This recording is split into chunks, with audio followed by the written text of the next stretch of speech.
Today I want to talk about making a very effective spline miter joint. This is a shop-built spline miter jig made from scraps. Notice the design of the spline miter jig. You can see how the clamps secure the picture frame, and you can also see that the woodworker has plenty of space to protect his fingers from the spinning saw blade. A dado blade is being used to cut the slot for the spline miter. The dado blade has flat ground teeth to produce a nice clean cut.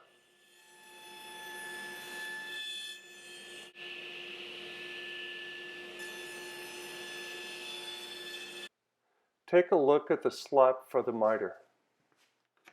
Notice the grain direction for the spline.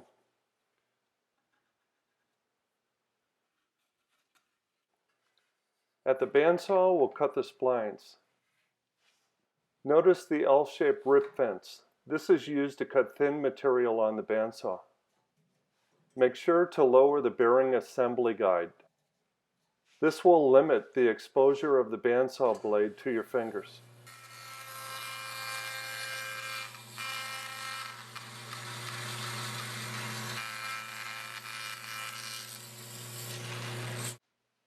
Now it's time for the bandsaw miter sled.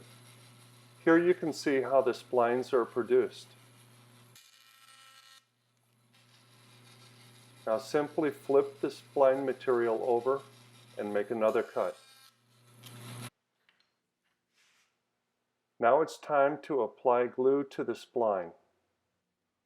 We want to glue all mating surfaces to produce a nice strong joint.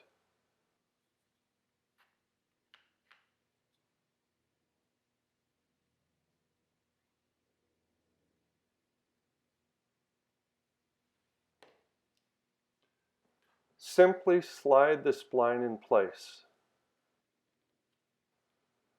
When the glue dries, we'll have a very strong joint. Then it's just a matter of cleaning the splines with a block plane.